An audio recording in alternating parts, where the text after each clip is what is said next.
So my name is Sri Bhakti Das. I am from Chile, South America, the farthest country from India, Holy Dam.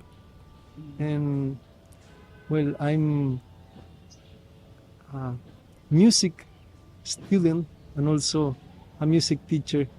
That is my main service within our society. Try to spread the music and try to uh, use it also, in the service of Kirtan and the Holy Name. So I play strings instrument mainly, sitar, sraj. This one is the sraj, surbahar, and I'm currently studying Rudra Veena also. So I got interested because one time I remember I was a little bit sad, and suddenly I heard a recording. It was a very old recording. So I could feel the power of music, how music can influence the state of mind. And of course, afterwards, when I meet the devotees, and I saw that one of the main services in our Krishna consciousness was to make music, chant and sing, dance. So I felt very happy and enthusiastic about joining in that particular service, music. We have a very deep science. Our acharyas, they were very expert in musicology and ragas also. So the ragas, they are coming directly from the spiritual world. Actually, Srila Prabhupada mentioned that only from rasa dance, they were manifested 16,108 ragas. And ragas are alive, they are personalities. There is even, a kind of art in painting. The name is Raga Malas. And the Raga Malas are showing the personalities of the ragas, like how do they look. And it's very interesting because through them, we can also serve Krishna. If we approach them, if we pray also and ask for this shelter, of course we should use that knowledge for Krishna. And it's like a science because you can convey a specific mood. You are not speculating about the mood. For example, there are ragas for sadness or love, separation, even friendship. So they are very, very deep, very important. And as I was telling you before, our acharyas like Swarup Damodar, Krishna Das Kaviraj Goswami, they were very expert in all this musical system from the spiritual world. Of course, Krishna is always accepting any kind of music if you make it with love, right? So he is accepting our mood, our service. And when you are very small, if you go to your father with you take from his desk a paper, then you make a ball and you say, take, this is for you. Your father will accept if you do it with love. So, but when you grow up and you start understanding what is the taste of your father or mother, then you will try to satisfy him in a certain way that you want to offer him what he likes. And that we can see, for example, in the Raj Bhoga. We are trying to offer the preparations that Krishna likes. So in music field, we know that Krishna and Srimati Radharani, they like ragas. We know that. So I think it's very nice and we can connect with them if we try to offer something that we know they like. That's why Indra Prabhu also, he was very, learned in these raga fields. He had a huge knowledge in ragas and he was offering many of his kirtans are based on ragas. Of course, he was also receiving some realizations. I always think about that he composed also so many melodies because he was directly receiving this inspiration from Goloka Vrindavan. I'm sure of it. So ragas it's not about a fashion, it's not about learning something to show off or being a scholar. It is because you know that Sri Sri Radha and Krishna likes that and you are trying to offer that. we will never be able to, play as, you know, not even the Gandharvas, not even like what to say about um, Sarasvati Ma or Narad Muni or Tumbru with their Venas, right? So imagine Lalita Saki or Sri Tunga Vidya Devi, she's in charge of organizing concerts for Radha and Krishna. The spiritual art. Yes, Tunga Vidya Saki, she is the leader of the concerts. It's Marga Sangit. That is the name of it. So all of them, they play different kind of venas and different kind of instruments. Srimati Radharani also, she plays Kachapi Veena. It's a type of a beautiful Veena. And yes, even Krishna plays Veena, Tarangini Veena. So we can approach them through this art and culture. Of course, if you are a guitar player, or if you play piano, or you play like bass, whatever instrument that you play, you can offer to Krishna with love and devotion, he will accept. Now, if you ask me, I like very much this system because our acharyas say that Sri Sri Radha and Krishna, they like it very much. So it's a way of connecting with them without discriminating other styles, other types, other musicians, like that. This instrument is Raj.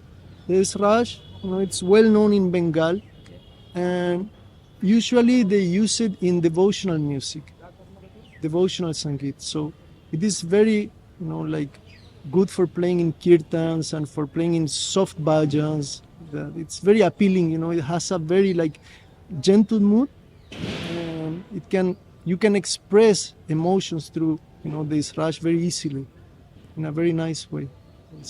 I mean, I play little bit of, harmonium, very little, very basic. Mridanga, I don't play. I know about rhythms, but these instruments for me are like alive. All of them. Mridanga, we know they are alive. And I think it's, about your own like service, your own occupation, your own nature. And I always perceive that these instruments, they are completely alive. They are like deities. They can speak to you. It's not that you are playing them. They are playing you. You have to surrender. As the ragas, it's the same. Because you understand that they are personalities, you ask them, please help me to serve Sri Srimati Radharani and Krishna. So there is some ethics when you play this kind of instruments. I mean, you have to take bath before playing them. You have to wash your mouth. You have to wash your hands.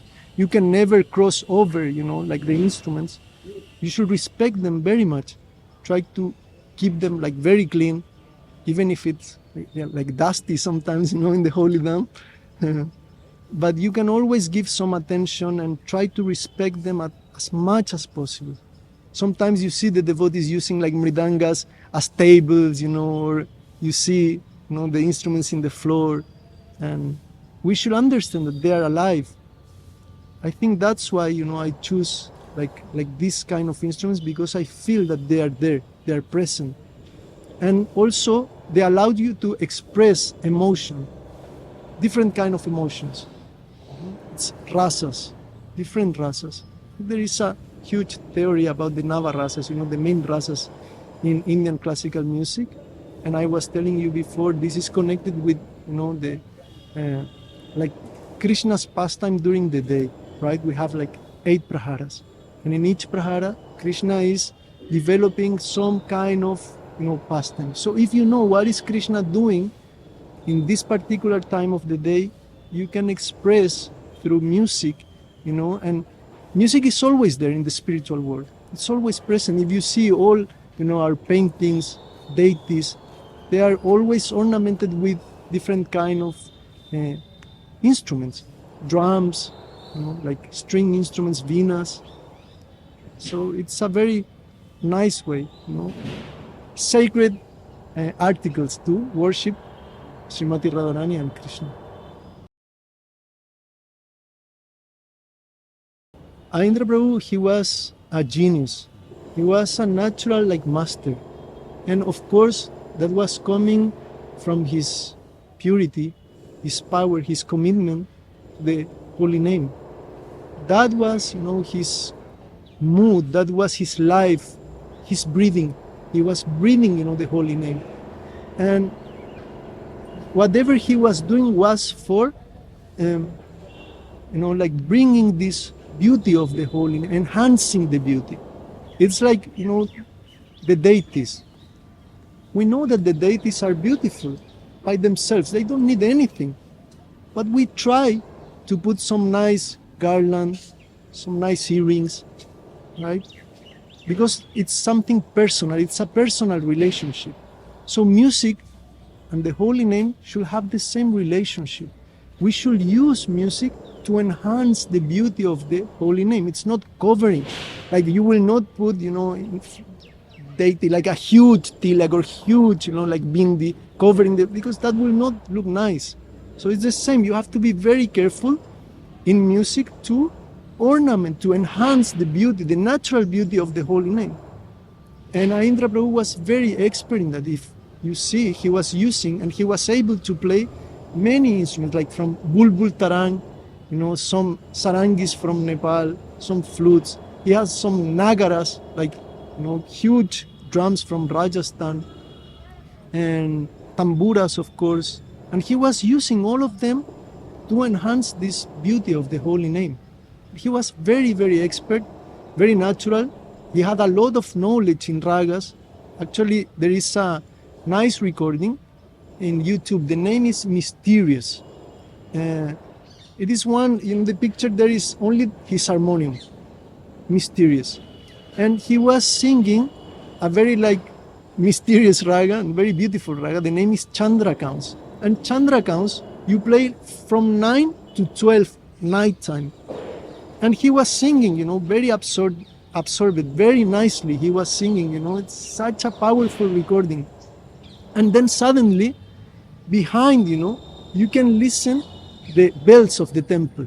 And if you count them, you will see that they are giving 12. Immediately when that happened, he switched one swara, one musical note. From Chandragam, he was singing Malkaunts. He turned it into Malkaunts. So Malkaunts, it's a very deep raga, which you play from 12 o'clock, nighttime. And it says that you have to be very careful because it can control subtle entities. And you have to be in a very deep mood. So you could see that because he was listening the bells of the it's 12 o'clock, then I will switch, one swara, and then I will turn Chandra counts into Mal counts. So that was his, knowledge. It was beautiful. It was really, really, really amazing to see him. Well, what he told me is that he was always connected with music. He was a guitar player. Then immediately when he joined Krishna consciousness, he was engaged in singing and chanting. Actually, one time I asked him how was his relationship with Srila Prabhupada. And he told me that, past time when he told me he didn't speak too much, with me. But one time when I finished the kirtan, Prabhupada said, Jai. And that was, the instruction for his whole life. That pastime now is well known. I asked him about it, and he told me that was, that Jai was the main instruction of his whole life. And from that time, he started, singing and singing. And we know in New York how they were using this van with a very, how can we say, vintage kind of setup. And then in Vrindavan the same. He was traveling with a, metal box with all these instruments, and he was sitting alone in the temple room, and he was, call all Babas there, even if they didn't know anything about music. He would say, come play the mridanga, come play the kartals, play. And it was very, very nice to hear from him how was that experience, and how slowly the devotees start coming. And of course, his Shakti, that energy was inspiring.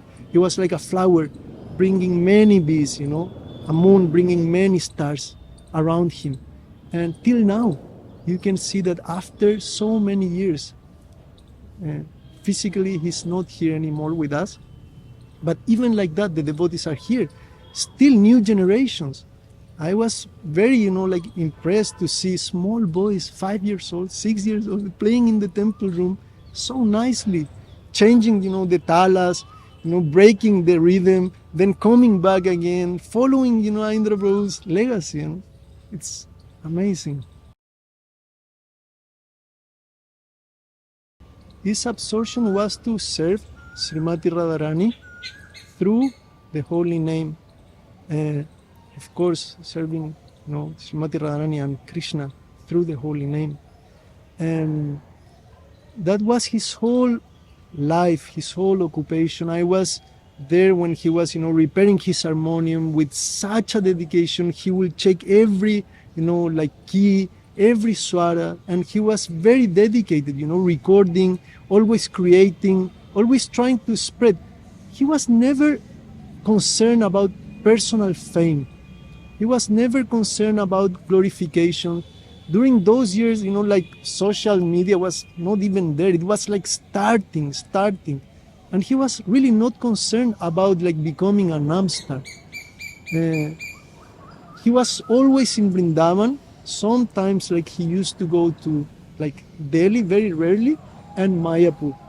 But mainly he was dedicated to spread, to serve, and also to teach. What is the ethic, of the kirtan? Why are we doing kirtan? Do we want to attract people to our, self, ourselves? We want to receive, fame, glory, Lakshmi. So Indra Prabhu was teaching all these things, because you can see that something that separates Indra Prabhu from other musicians is that his music was completely selfless. His music was completely, his kirtan, his bhajan, it was completely dedicated to the pleasure of Sri Sri Radha and Krishna. There was nothing behind. He was completely transparent, pure. Whatever it was outside, it was inside, the same. Sometimes we, hide some aspects of our personalities or our anarthas. We want just to show people how good we are, how advanced we are. But Indra Prabhu was not like that. He was completely transparent, honest. He was, his words sometimes they were very heavy when he was chastising you, but you will never feel sad. You will never feel pain, because you could understand that he was instructing you so you could improve your relationship with the holy name. And it's very interesting to see that a real teacher, a real master, when he corrects you, you don't feel sad, you don't feel disencouraged. And that is something that I really like to see also in Krishna Balaram Mandir. I see the boys who are now, and the devotees who are now taking this legacy, they are teaching each other. They are not laughing, they are not, bullying, they are not seeing who is the best singer or like that. So it's very nice to see that in Kirtan they are supporting each other. If somebody messed up, with the kartals or they try to encourage them. If somebody is going a little bit out of tune, they are trying to help, to come back. And that is very inspiring. That should be the main, reason why we are doing this offering. We are coming together to glorify Radha and Krishna. It's not for ourselves. What is music without Krishna? It's like a dead body that you are putting, a lot of ornaments, jewels, crowns. What is the use? It's like a flower without smell. Why, in other temples, and I don't want to be offensive with that, sometimes there is not the capacity, but you see that in other temples they offer plastic flowers to the deities. No smell. So what is the use? The same thing, if we are just playing music for our own, pleasure, our own gratification, to receive these, glorifications from others, then it's completely useless. But if we do it for Krishna and together, that is Sankirtan, right? We are doing it together, supporting each other like a family. Then you experience the real ecstasy, the real connection, your real, a hint of your real position as a servant of the servants of the servants. So that is what Indra Prabhu was teaching us. how to become a servant of the servant of the servant of the servant of the holy name. So then one day maybe we will be able to serve the holy name as well.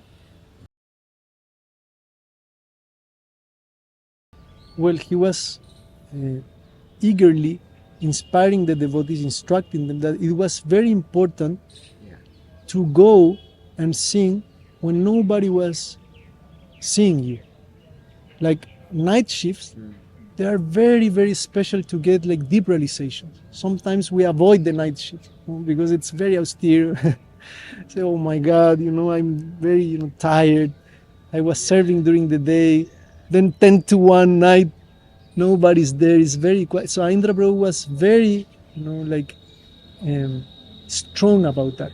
But we should go there, get realizations there, and then we will be able to express during the day in front of people. Otherwise, it's like superficial. If you are avoiding some time to make kirtan because you think, oh, people is not there, nobody is there to, listen to my kirtan or repeat, so we should learn how to sing alone.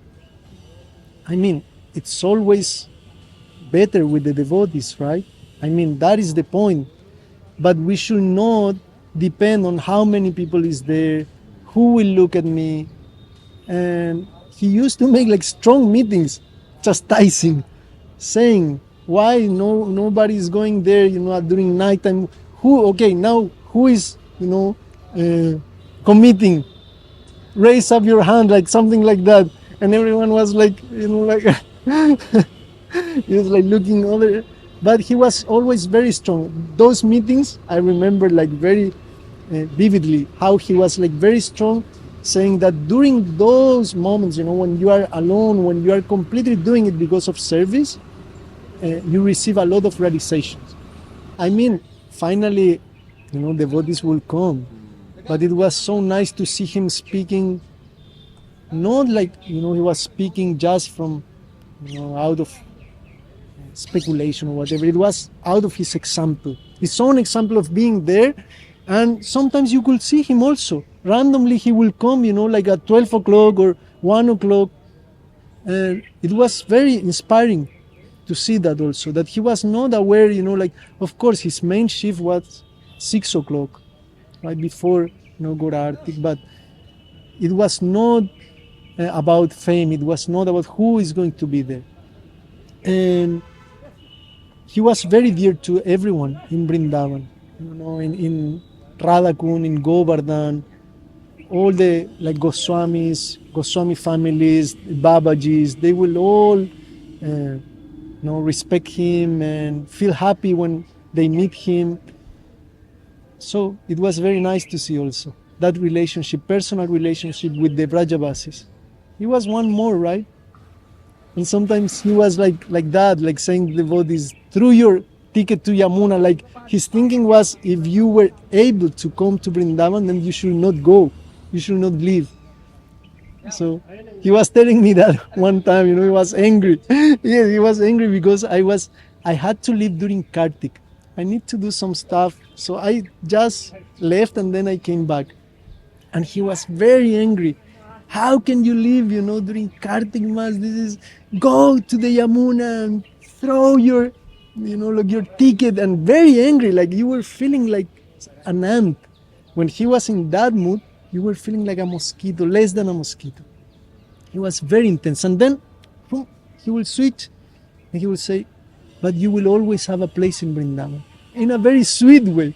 So it was very, impressive to see him like that, going from one state to another. I always remembered that memory with Sripada Indra Prabhu. I came to Devamrita Prabhu, His Holiness Bhakti Rasamrita Maharaj. He was the temple president during that time. And I asked him, Prabhu, can I join the 24 hours kirtan? And he said to me, you have to go and speak with Indra Prabhu because he's in charge. So I was very afraid. And I went there and I told him, I knocked on his door. Indra Prabhu, I humble obeisance, I introduced myself. I want to be serving in these 24 hours kirtans. And he said, okay, what do you play? And I played the sitar, I was a little bit like, oh, the sitar. And he Say, okay, but do you know how to play kartals? And I was like, maybe. And he said to me, see, we will make a test, and if you pass, then you can stay. Otherwise, you go out, you learn how to play kartals, and then you come back. So he called my dear Gopal Prabhu, and Gopal Prabhu still is one of the best Mridanga players. And he was, like, imagine Indra Prabhu was there with his glasses, in his nose, and he was looking to me like this. Only Indra Prabhu, Gopal in his room, and myself with kartals. And Gopal Prabhu, he was, playing Japtal, Rupaktal, the most difficult, and I was trying to follow, praying to Srimati Radharani, praying to, Lalita Sakya, Vishaka Sakya, Krishna, all demigods, please help me, I want to stay here. And Indra Prabhu said, okay, you passed. But if nobody else is playing kartals, you put the sitar aside and then you play kartals. It's very important, to play kartals, mridanga, and singing.